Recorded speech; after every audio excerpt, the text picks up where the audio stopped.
পঞ্চম শ্রেণী তোমাদের রায় মার্টিন প্রশ্নবিচিত্রার অঙ্ক বিষয়ের মানে গণিত বিষয়ের প্রথম পর্যায়ক্রমিক মূল্যায়নের 1 নম্বর স্কুলটা কমপ্লিট হয়েছে। আজ আমরা 2 নম্বর স্কুলটা কমপ্লিট করবো। 2 নম্বর স্কুল কি আছে? বালুরঘাট গার্লস হাই স্কুল, এই স্কুলটা কমপ্লিট করবো। ওকে, তো আমাদের চ্যানেলে কিন্তু এরকম পরপর ভিডিও পাওয়ার জন্য তোমরা কিন্তু চ্যানেলটি অবশ্যই সাবস্ক্রাইব করো ও পাশ থেকে বেল আইকনটি প্রেস করো। একের দাগের কী দিয়েছে দেখো, সঠিক উত্তরটি নির্বাচন করো।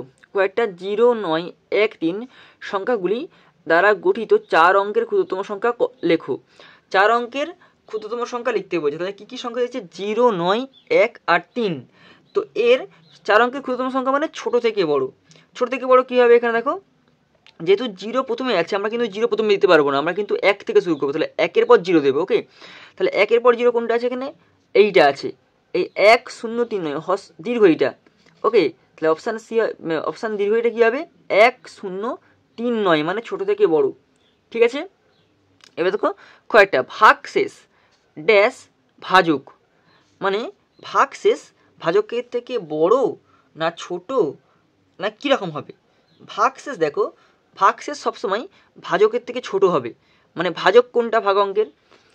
এটা যদি আমরা ভাগ অঙ্ক করি, দেখো এটা যদি ভাগ করি, দেখতে পাচ্ছ এটা হচ্ছে কি ভাজক, এটা কি ভাজ্য, এটা ভাগ ফল, আর শেষে কী হবে? ভাগ শেষ। তাহলে এই যে ভাগ শেষটা হবে মানে এইটা সবসময় এর থেকে ভাজকের থেকে ছোট হবে। ভাগ শেষ সবসময় ভাজকের থেকে কী হবে? ছোট হবে। সবসময় মনে রাখবে কিন্তু ভাগ শেষ ভাজকের থেকে ছোট হবে। ওকে, তাহলে আমরা এখানে কী চিহ্ন বসাবো? এটা এই রকম চিহ্ন বসিয়ে দেবো। ঠিক আছে, মানে এটা কোনটা হবে? এটা হচ্ছে হ্রস্বই, এইটা হবে। ওকে, কয়েকটা মৌলিক জোড় সংখ্যা, মৌলিক জোড় সংখ্যা এখানে কটা? এখানে 1টা 2টো 3টে না 4টে। মৌলিক জোড় সংখ্যা কটা হবে? এখানে 2টি। ওকে, তাহলে এখানে কী হলো? 2টি লিখবো, এখানে 2 লিখে দিলাম। ওকে, এবার দেখো 2-এর দিকে নিচের প্রশ্নগুলো উত্তর দাও। কয়টা? 2, 4, 3, 1, 2কে স্থানীয় মানে বিস্তার করে লেখো। তাহলে 2, 4, 3, 2, 1। আমার যদি দেখো খাতা দেখতে পাচ্ছ, আমার দেখো 2, 4, 3, 1 আর 2। তাহলে এখানে একক, দশক, শতক, হাজার আর অযুত লিখে ফেলি। তো দেখো 24,312 হচ্ছে। ওকে, আমরা কী লিখবো এখানে? আমরা 2 গুণিত 10,000 করবো, তাহলে 20,000 হয়ে গেল। এবার যোগ চিহ্ন দেব, যোগ চিহ্ন দিলাম। 4 গুণিত 1000, 4,000 দেখতে পাচ্ছি তোমরা খাতাটা, 4 গুণিত 1000। আবার যোগ চিহ্ন দাও, 3 গুণিত 100, 300। আবার যোগ চিহ্ন দাও, 1 গুণিত 10, 1 গুণিত 10। আবার যোগ চিহ্ন 2 গুণিত 1। ওকে, তাহলে কি দাঁড়ালো আমাদের? এইটার সঙ্গে এটা গুণ করলে কত হবে? 20,000 যোগ 4,000 যোগ 300 যোগ 10 1-কে 10 যোগ 2 1-কে 2। ওকে, তাহলে কিন্তু এরকম করে তোমরা কিন্তু স্থানীয় মান বিস্তার করবে। দেখানো ভালো উত্তরটা, এই দেখো। এবার দেখো পরের অঙ্কটা কী দিয়েছে? কয়েকটা 480 সেকেন্ড কত মিনিট? মিনিটে করতে বলছে, তাহলে কী করবো? আমরা 60 দিয়ে ভাগ করব। ওকে, তাহলে 480-কে যদি আমরা 60 দিয়ে ভাগ করি, কত উত্তর হবে?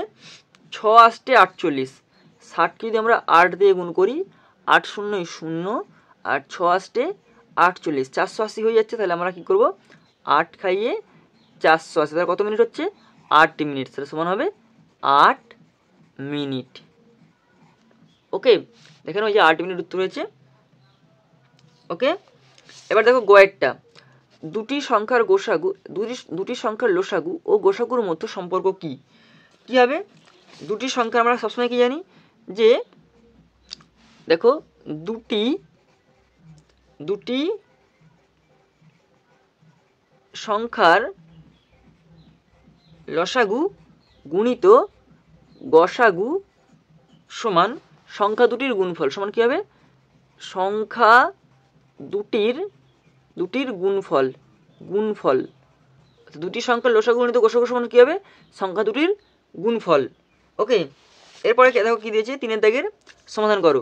কয়েকটা শ্যামলবাবু তার 8 মাসের আয় দিয়ে 9 মাসের সংসার খরচ চালায়। তার মাসিক আয় 11,232 টাকা হলে 9 মাসের খরচ কত? তাহলে কি লিখবে এখানে? তাহলে এখানে দেখো অঙ্কটা দেখো এরকম করে হবে। লিখবে যে শ্যামল বাবুর মাসিক আয় 11,232 টাকা। তাহলে শ্যামলবাবুর মাসিক আয় কত? 11,232 টাকা। এবার 8 মাসের আয়, অর্থাৎ কী লিখবো আমরা? 8 মাসের আয়। 8 মাসের আয় কত? তাহলে 8 গুণিত 11,232 টাকা, তাই তো? এবার যদি আমরা এটা গুণ করি কত উত্তর হবে? যদি 11,232কে আমরা 8 দিয়ে গুণ করি, 8 দুগুণে 16, 6 হাতে 1, 3 24, 1 25, 5 হাতে 2, 8 দুগুণে 16, 16 2 18, 8 হাতে 1, 8 1 8 1 9, 8 1 8, তাহলে 89,856 টাকা। তাহলে 89,856 টাকা। তাহলে 8 মাসের আয় হচ্ছে 89,856 টাকা। তাহলে অতএব 9 মাসের খরচ কত হবে? অতএব 9 মাসের খরচ হবে 89,856 টাকা। ওকে, তাহলে এটা হয়ে গেল। এবার চলে আসো পরের প্রশ্ন। কি দিয়েছে? বাবা ও ছেলের বর্তমান বয়সের সমষ্টি 60 বছর। বাবা ও ছেলের বর্তমান বয়সের সমষ্টি কত বছর দিয়েছে? 60 বছর। 15 বছর পর তাদের বয়সের সমষ্টি কত হবে? খুব ইম্পর্টেন্ট অঙ্ক দিয়েছে কিন্তু এই অঙ্কটা কিন্তু প্রতি বছরই প্রায় চলে আসে পরীক্ষায় সব স্কুলেরই। তো দেখো কি করবো অঙ্কটা, দেখো অঙ্কটা আছে বাবা ও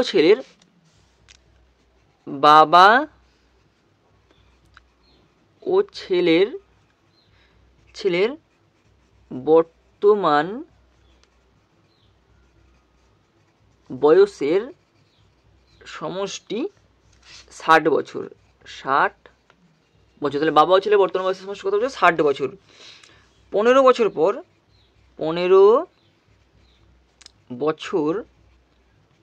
পর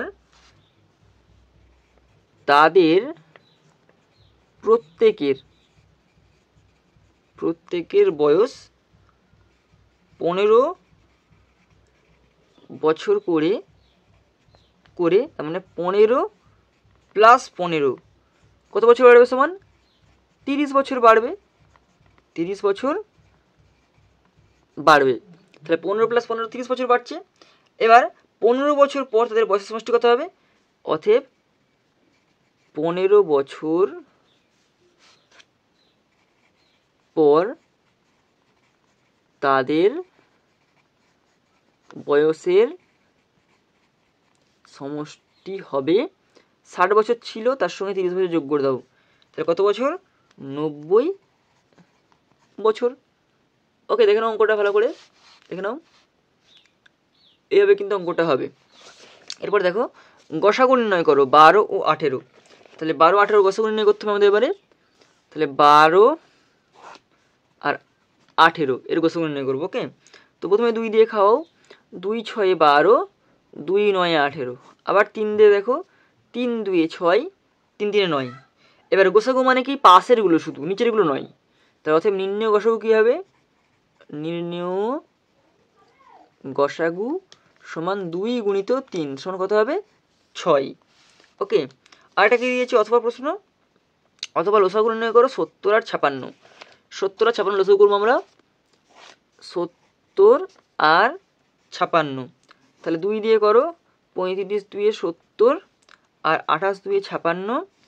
আবার 7 দিয়ে, 7 5 35, 7 4 28, আর যাবে নি। তাহলে লসাগু কত হবে? অর্থাৎ নির্ণেয় লসাগু সমান 2 গুণিত 7 গুণিত 5 গুণিত 4। তাহলে কত হচ্ছে এখানে? 5 7 35, 35 দুগুণে 70, 70কে 4 দুগুণ করলে হবে 280। ওকে, তাহলে অঙ্কগুলো হয়ে গেল আমাদের। কত নম্বর স্কুল হয়ে গেল? 2 নম্বর স্কুলটা কমপ্লিট হয়ে গেল, বালুরঘাট গার্লস হাই স্কুল। ওকে, এরকম চ্যানেলে পরপর ভিডিও পাওয়ার জন্য তোমরা কিন্তু অবশ্যই চ্যানেলটি সাবস্ক্রাইব করে রাখো, পাশে থাকা বেল আইকনটি প্রেস করে রাখো।